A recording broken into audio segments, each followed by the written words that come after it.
Shalom. I want to give all praises, glory, and honor to Yahweh, Bahasham, Yahawashi, Bahasham, Rakakadash. Double honors to the elders and apostles at Great Millstone for bringing out this truth. Title of this lecture is going to be called Genealogies. And I came on this path to doing this lecture because I came across someone trying to disprove basically that Yahawashi would be able to sit on the throne of David based on his genealogy and one of the basically curses that was in Jeremiah the 22nd chapter upon one of the seed of David that inevitably led to Yahawashi.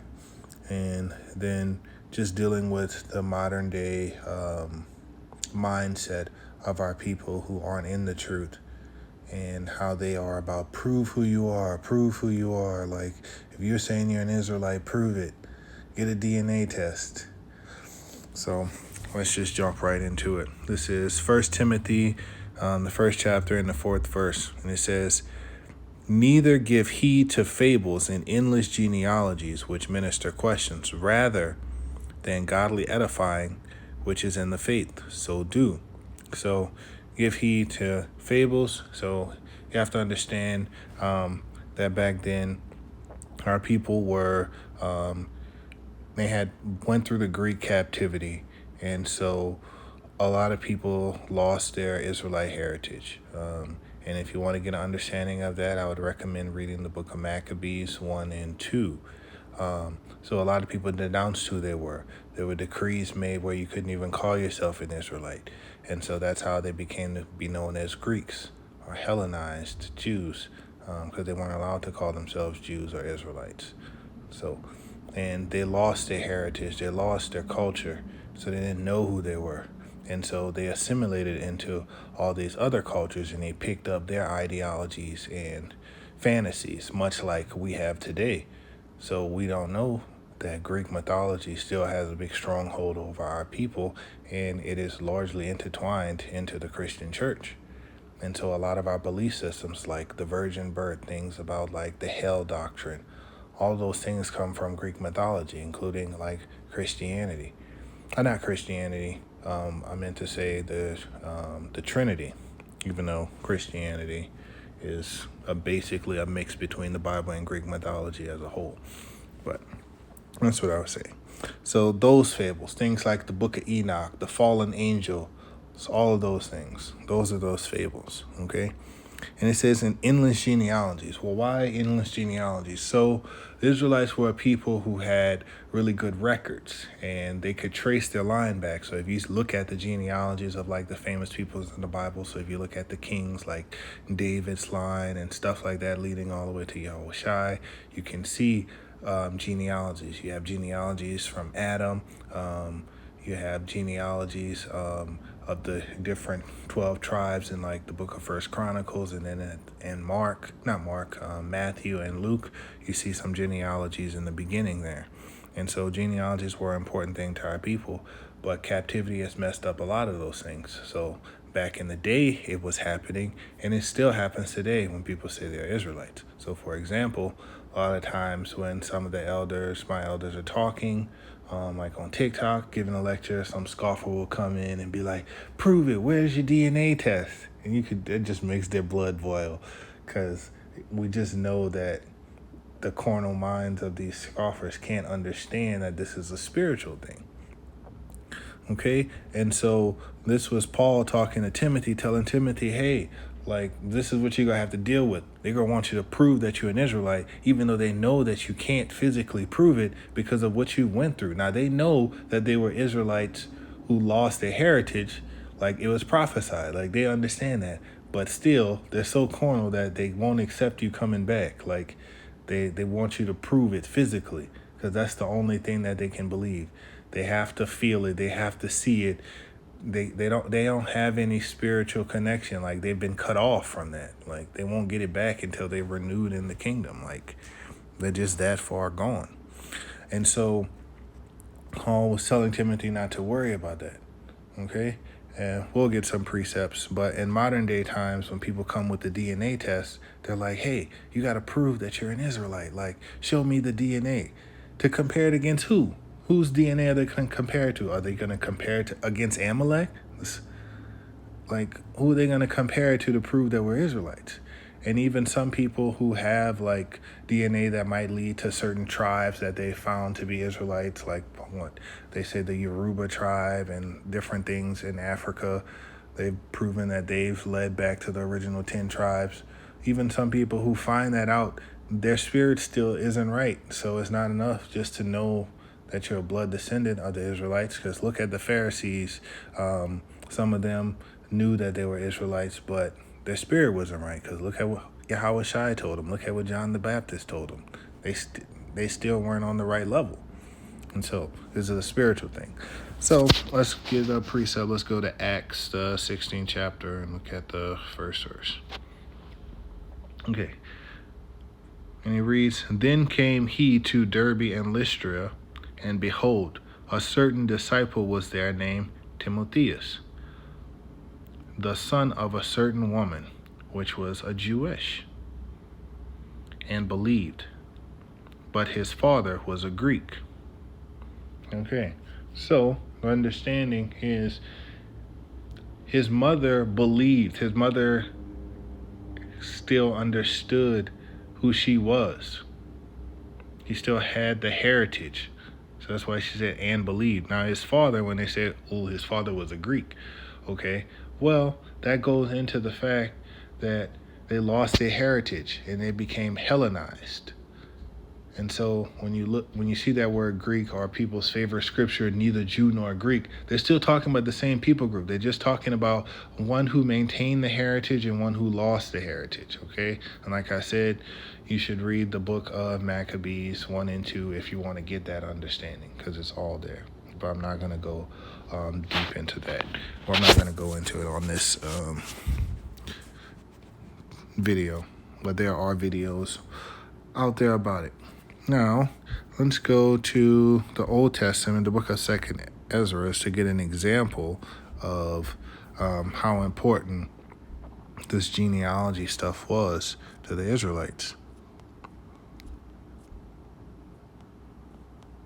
Let's go, 61. So this is 2nd Ezra, chapter 2. No, this is Ezra, chapter 2, verse 61. And the children of the priests, the children of Habiah, the children of Kaz, the children of Barzillai, that took a wife of the daughters of Barzillai the Gileadite, and was called after their name.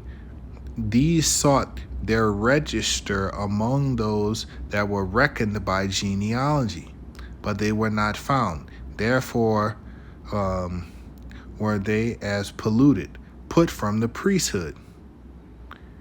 And the Tarshata said unto them that they should not eat of the most holy things till there stood up a priest with the Urim and the Thummim. So, in this case, these certain men couldn't prove that their line was Levite.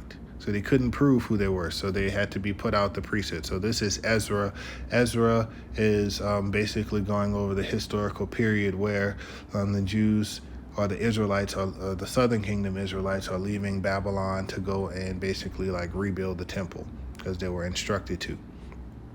So these priests couldn't prove their line. You know what I mean? They just went through captivity. So similar to us, we're still in captivity, so we can't prove our lineage. We just know, oh, yeah, there was a slave trade, and you were slaves, and then there was some type of civil rights movement, and now you're free, and we still treat you bad. But, yeah, we don't know who you are, but you're not those people. You're not those people, though. No, you're not the Israelites. You're just slaves. That's basically where they want to stop our history. And so something similar has happened in the past. This isn't something new, okay? So, but we can understand why Paul said what he said, now having that history of understanding. So if we go to Romans, the 8th chapter, go down to the 16th verse, you can understand how we know that you're an Israelite. Of course, the curses do help. But once you are able to understand this truth through the Spirit, that's when you really know that you're an Israelite, and not just a blood Israelite, but you're awakened. You're a part of the hopeful elect. You understand this truth, this true doctrine. Romans 8 and 16. The Spirit itself beareth witness with our spirit that we are the children of Yahweh. So, it's a spiritual thing. So that's how you open your eyes. Because like I said, even if somebody can prove on paper or DNA or whatever that they are an actual descendant of the 12 tribes, if they don't have that spirit, then on this side, it kind of really doesn't matter for them, because they're still going to get punished with the heathen. And they won't come back into the kingdom until after that 1,000 years. They won't get to walk in. They'll miss the marriage supper of the Lamb. And they'll be shamefaced. Okay? So, let's get another precept. Let's go to 1 John 4. Let's read from verse 1 to 3. And it says, Beloved, believe not every spirit, but try the spirits, whether they are of Yahweh, because many false prophets are gone out into the world. Yes, we have to try the spirits. Like I said, this is a spiritual thing. So not every spirit is of Yahweh Bashem Yahawashi. So even some spirits who think that some people who think that they're in the truth, think that they know, think that they believe in stuff, they're calling on false names, doing all of this obscenities, people are eating pork. It's just madness out there. And so once you know the truth, you're able to test the other spirits to see. And just by having like a simple conversation with them, just watching them, you can just be like, boom, like you just know, oh, you don't have it. Like, it's amazing once your eyes are open and you can see it. Like, I've literally like seen the change within myself. Like, I could spot people from a mile away. Somebody just pop up in the live and I'll be like, nah, you ain't got it. You can even notice, like, when people talk, oh, if they're coming humble or whatnot, okay, the Spirit's working with you. Or they, it might be working with you. You can tell. You can tell really quickly. Verse 2, hereby know ye the Spirit of Yahweh. Every spirit that confesseth that Yahawashi Hamashiach is come in the flesh is of Yahweh. Okay? And so, every spirit. So these spirits, they know, they're able to accept that Yahawashi Hamashiach has come in the flesh. Not saying all of these false names. No. That's not it. Okay? Verse 3, and every spirit that confesseth not that Yahawashi Hamashiach is come in the flesh is not of Yahweh. And this is the spirit of an antichrist, okay, or an anti-Hamashiach, whereof ye have heard that it should come, and even now is already in the world. Okay, and so those people who can't confess that Yahawashi Hamashiach has come in the flesh, those people who can't believe in the name, you can tell who they are. It's just something about them. Their spirit speaks, and you can just be like, oh, you unfamiliar, because real recognize real, and you looking real unfamiliar. It's like, it's kind of an amazing thing to be able to see that. And you have to understand that not all Israel is Israel. So there's a separation between, there's people who are considered the hopeful elect. Hopefully they're the 1/3. Hopefully they're the members of the 144,000. You can see the ones who are likely 2/3 who don't get it, they just have the spirit of deep sleep, the spirit of this world upon them, and they're basically anti-Hamashiachs because they reject the truth. The truth is not supping with them. That spirit of Yahweh Bashem Yahawashi is just not dealing with them. It's pretty easy, and that kind of negates the whole concept where people think like there's gonna be this one man that rises up that's the Antichrist, and it's like, no, there's many Antichrists, and if they've been at work all this time, then why are people still looking for this one man that's gonna come fulfill some fable that was made up by the church? No, the Antichrist has been here. All right, let's go to Romans, the 9th chapter. Let's get down to the 6th verse. It says, not as though the word of Yahweh had taken none effect, for they are not all Israel which are of Israel. Exactly. Not everybody who's an Israelite is of Israel in a spiritual sense. It might be physically, but like I said, Yahawashi isn't dealing with them on this side. Okay? So some people just can't get it. Now, the next part of this started off in Matthew, the 1st chapter. Came from this verse combined with the verse in Jeremiah, and we'll get those just to set up the background, and I'll explain it. It says, and after they were brought to Babylon, Jeconias, who was a king of Judah, begat Salathiel, and Salathiel begat Zerubbabel. So that was a line. And so there was basically a curse placed upon this line. And so let's go to Jeremiah, the 22nd chapter, and read it. So we can look down at the 30th verse, because this is where the point is, but then we'll go back up to get a better understanding. Thus said Yahweh, write ye this man childless, a man that shall not prosper in his days. For no man of his seed shall prosper, sitting upon the throne of David and ruling anymore in Judah. And so a Christian used this to say that, Yahawashi couldn't be the Messiah. He couldn't have been, couldn't have been the Messiah. They're saying that he couldn't have been like physically the seed of David. So trying to disprove that Yahawashi actually had a physical father, that he actually came from physical sperm meeting egg. They were trying to say, the whole mythology of the virgin birth was how they got around this curse. And that's not so. But let's read back up. Let's go to verses 24. Yeah. It says, as I live, said Yahweh, though Konah, the son of Jeconiah, king of Judah, were the signet upon my right hand, yet should I pluck thee hence. So when I think of signet, I'm thinking of like the signet ring. It was a sign of like the king's mark. It was like their mark, it was power, authority. You put that mark on something, and it was like, I signed it and make it happen. And so let's go down to verse 25.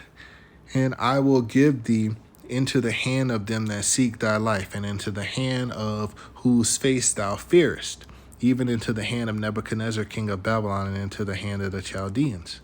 And I will cast thee out, and thy mother that bare thee, into another country, where ye were not born, and there shall ye die. But to the land whereunto they desire to return, thither shall not they return. Is this man Konah a despised broken idol? Is he a vessel wherein is no pleasure?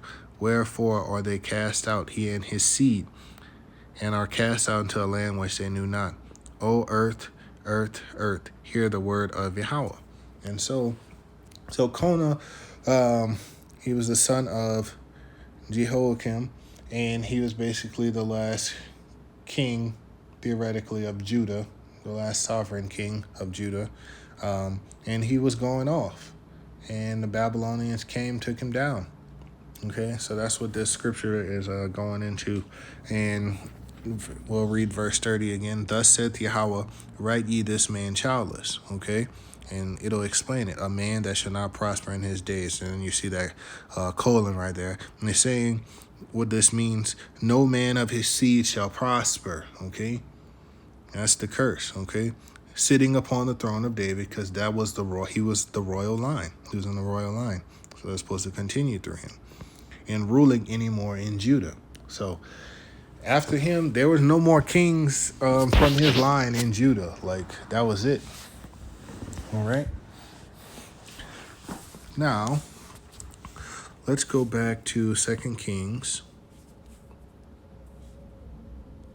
And let's go down to the 24th chapter and to the 6th verse. It says, So Jehoiakim slept with his fathers, and Jehoiachin, his son, reigned. So this is Kona. It's just his name was spelled different. Let's see if they explain it here.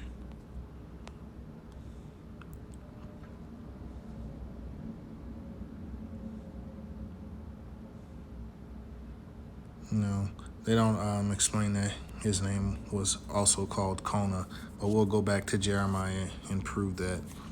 Okay? So, yeah. His son reigned in his stead. Okay, now let's go down to verse 15. Well, let's finish verse 7. And the king of Egypt came not again any more out of his land, for the king of Babylon had taken from the river of Egypt unto the river Euphrates all that pertained to the king of Egypt. And down to 15. And he carried away Jehoiachin to Babylon, and the king's mother, and the king's wives, and his officers, and the mighty of the land. Those carried he into captivity from Jerusalem to Babylon. Okay, now let's go back to Jeremiah chapter 22 to make sure we get the understanding of who Kona is. Koniah. Okay, and it reads, Another name for King Jehoiachin of Judah, the next to last king on the throne before the captivity. Oh yeah, next to last king, because his uncle gets to be king, but he wasn't a sovereign king, because he wasn't selected by Yahawashi. Technically, it was the Babylonians who set up the next king. But let's go to First Chronicles in the 3rd chapter and down to the 15th verse. It says, And the sons of Josiah were the firstborn, Jonah, the second, Jehoiakim, and the third, Zedekiah, the fourth, Shalom. And the sons of Jehoiakim, Jeconiah, his son, Zedekiah, his son, and the sons of Jeconiah, Hasser, Seletho, and his son. And so this is basically the line that you see in Matthew. You see Jehoiakim and Seathel. Their names are just spelled different because it's in Greek. And so if you go down and read this one, it says Jehovah will establish. So this is still just another way of saying Jehoiachin. So they spelled their names different, but it's the same people. I was a little confused by that at first, but now I got the understanding. Now, let's go back and look at First Chronicles. So, First Chronicles, the 17th chapter. So, the curse that was put on Koniah, was that none of his seed would prosper, none of them would sit on the throne of David. But we see that Yahawashi came through his line. And so, what we're trying to see is how can that be possible? Because we know previously the promise was made to David that his line would go on forever and there would be someone to sit on that throne. And we know that that someone is going to inevitably be Yahawashi. So, let's continue reading. This is 1 Chronicles 17:11. And it shall come to pass, when thy days be expired, that thou must go to be with thy fathers.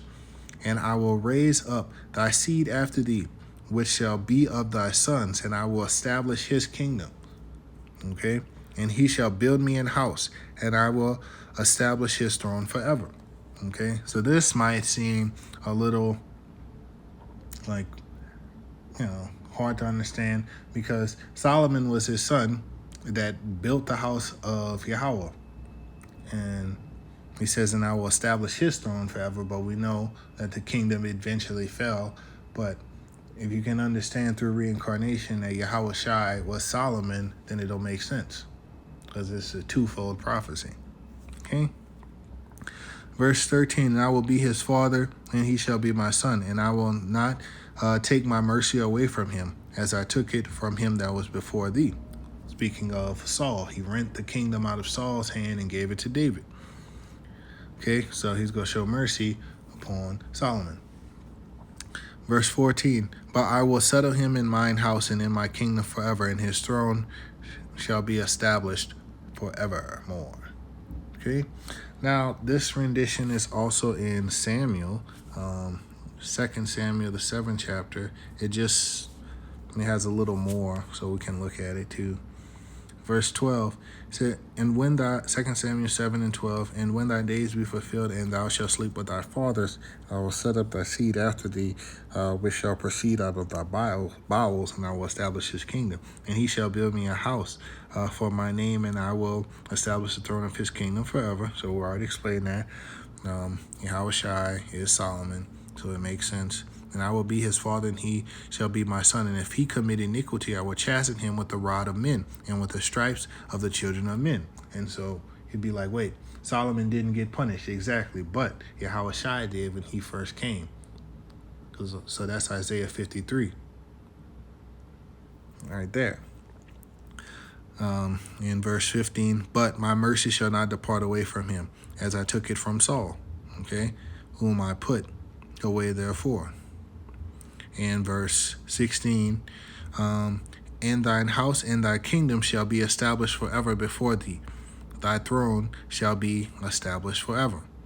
And now you think back to what we read in Jeremiah 22nd chapter, the 30th verse, and like, how can this be? Because it says, thus said Yahweh, write ye this man childless, a man that shall not prosper in his days, for no man of his seed shall prosper, sitting upon the throne of David and ruling any more in Judah. So how is that possible? Yahweh made two promises. He cursed them and said, oh, your people, your sons, your seed line isn't going to sit upon the throne. And that literally happened. But he made the promise to David that his seed would sit upon the throne forever. So let's continue to unravel this mystery. Now, let's go to 2 Samuel again. Let's go down to the 5th chapter.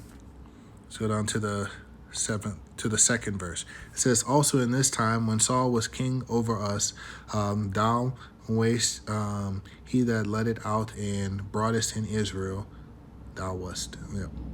And Yahweh said unto thee, thou shalt feed my people Israel, and thou shalt be a captain over Israel. So all the elders of Israel came to the king to Hebron, and King David made a league with them in Hebron before Yahweh, and they anointed David king over Israel.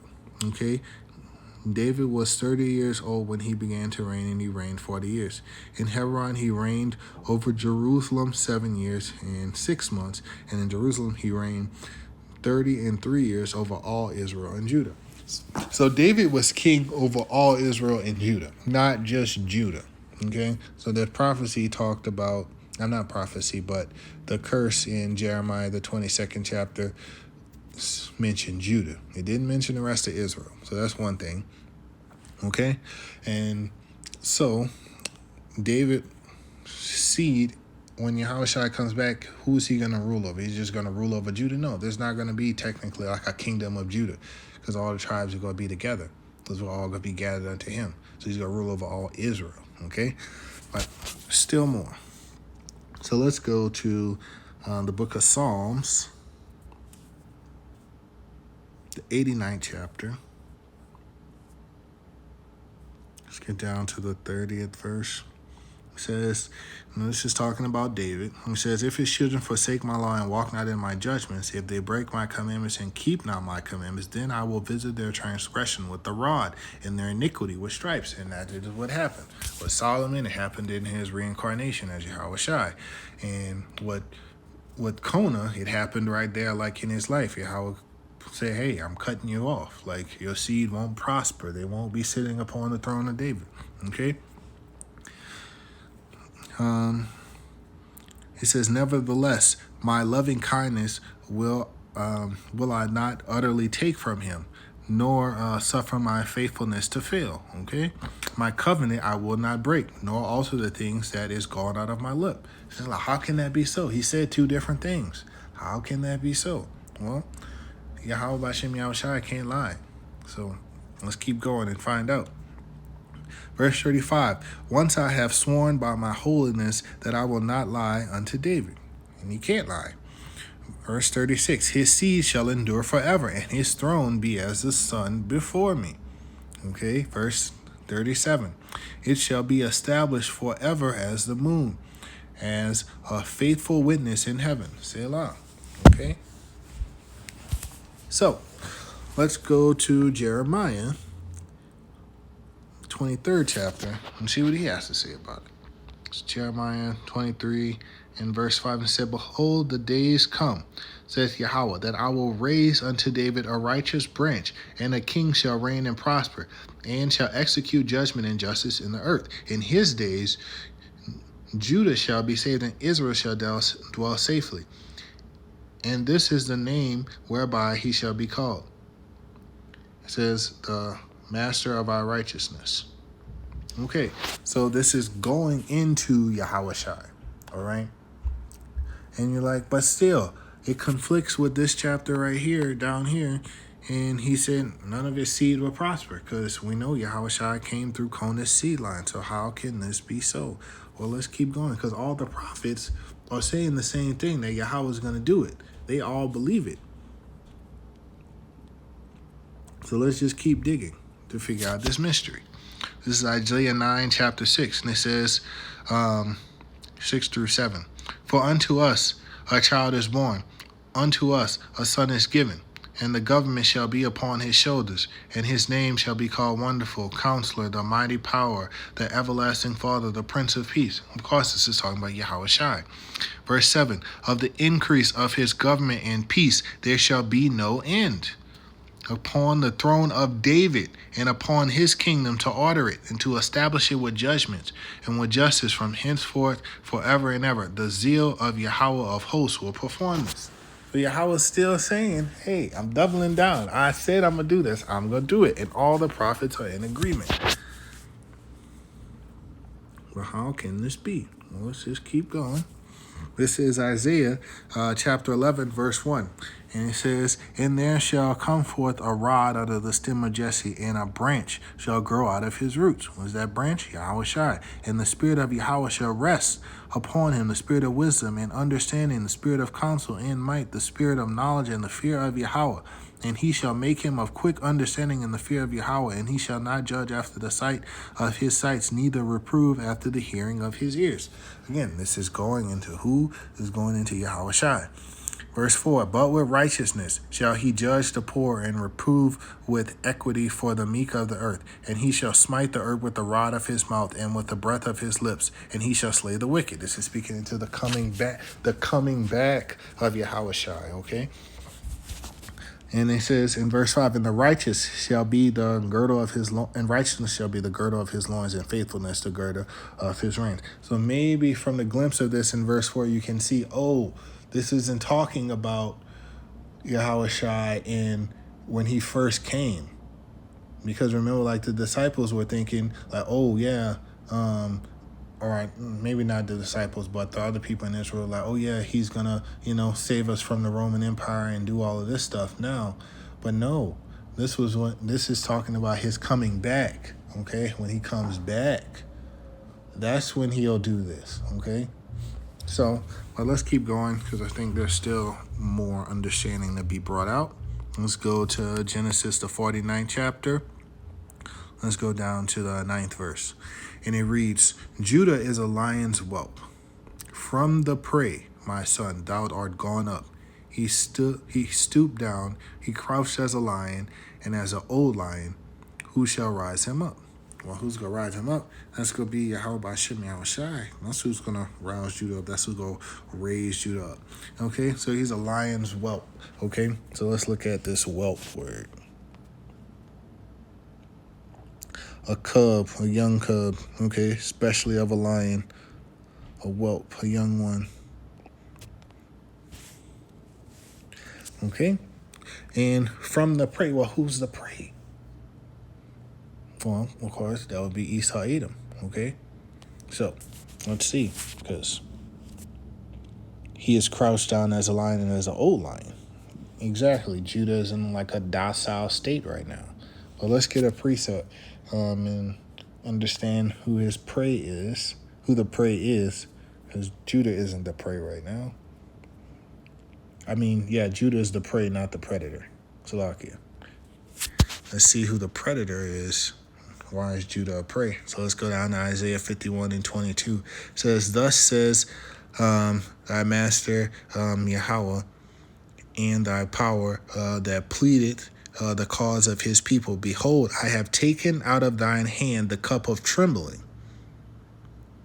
Okay, even the dregs of the cup of my fury, thou shalt no more drink of it.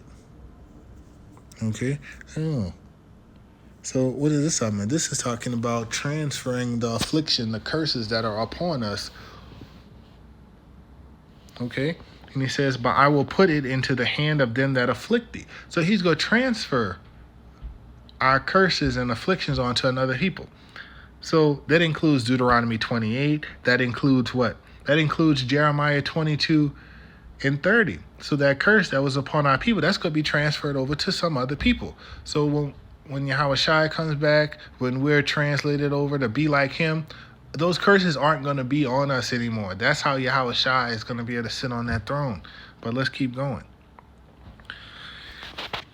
And it says, which have said to thy soul, bow down, that we may go over, and thou hast laid thy body as the ground and as a street to them that went over. So this is talking about Judah and basically all of Israel being a prey, because the other nations trampled over us, especially Esau, Edom. But let's read that again. But I will put into the hand of them that afflicted thee. So the other nations are going to get these curses, okay? That dregs of that cup, they're going to have to drink that, okay?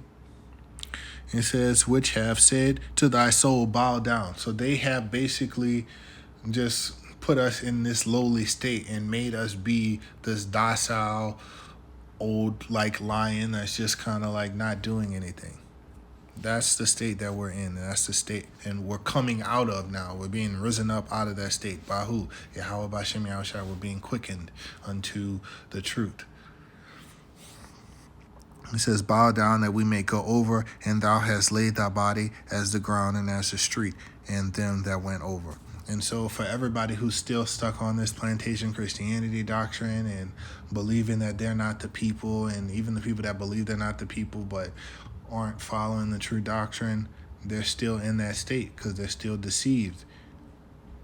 And the people, especially the people who are just like, oh no, we're not supposed to hate Esau. Those people they're trying to love them, and it's just like, these people hate you. Have you read Psalms 83? They're still in that pit of confusion. They're still lying down on the ground and allowing themselves to be trampled over. They're not standing up. We can see this again in Lamentations, the 4th chapter, specifically talking about Esau, Edom. It says, rejoice and be glad, O daughter of Edom, that dwelleth in the land of Uz. The cup also shall pass through unto thee, and thou shalt be drunken, and shalt make thyself naked. Okay? The punishment of thine iniquity is accomplished, O daughter of Zion. So it's saying our punishment for what we done, our iniquities, because that's what we got, how we got in this state, because of sin. Okay? It's accomplished. So we went through the stuff that we went through. Now it's everybody else's turn. They got to get theirs. Because they haven't been punished like we have been punished. Because we're sons, we're children, so he punished us. Okay? Say he will no more carry thee away into captivity. He will visit he will visit thine iniquity, O daughter of Edom. He will discover thy sins. So it's time for Esau and the rest of the heathen nations to get theirs. That's where this is going, okay? They have to drink of that cup. That punishment passed over onto them, okay? All these curses, all these things that are upon us, they have to get it. It can't just be on us forever, okay? That's where this is going. But We'll get that precept in Deuteronomy, the 30-something chapter, a little later on. But let's go back to Genesis, 49th chapter, down to the 10th verse now. It said, the scepter shall not depart from Judah. What does the scepter represent? The scepter represents rulership. Okay, no lawgiver from between his feet until Shiloh come. Okay, and who is Shiloh? Shiloh is Yahawashi Yahawashi. And unto him to the gathering of the people be. Now, you can think about this as, Yahawashi already came, so, then that means that rulership would leave from Judah. Well, it's more so going into the fact of the second coming of when Yahawashi comes. That's when all of us are going to be gathered to him, the elect, okay? We're going to be gathered to him. And that's when he sends out his angels to gather us, okay? So we can get that in Matthew 24 chapter down to the 31st verse. It says, and he sent his angels with a great sound of a trumpet, and they gathered together his elect from the four winds, from the end of heaven unto the other. So yeah, it's talking about when Yahawashi comes back. That's when he's going to gather us, okay? And so Judah is going to be the ruler, because Yahawashi is the ruler. So the rulership won't pass away from Judah. Okay? Now, let's go to Deuteronomy, the 28th chapter. Let's go down to the 45th verse. It says, moreover, all these curses shall come upon thee, and shall pursue thee, and over thee, till thou be destroyed, because thou hearkenest not unto the voice of Yahweh thy power to keep his commandments and statutes which he commanded thee. And they shall be upon thee for a sign and a wonder, and upon thy seed forever. So this is another curse that's supposed to be upon the seed of Israel forever, right? That's what it says. And so why is it upon us? Because of sin, because of iniquity, because of the things that we have done. So in the same case in Jeremiah, the 22nd chapter and the 30th verse, well, that was a curse because of sin, because of iniquity that was placed upon the seed. But he said those curses are going to be upon us forever, which is really just going into a very long time, but they can be lifted.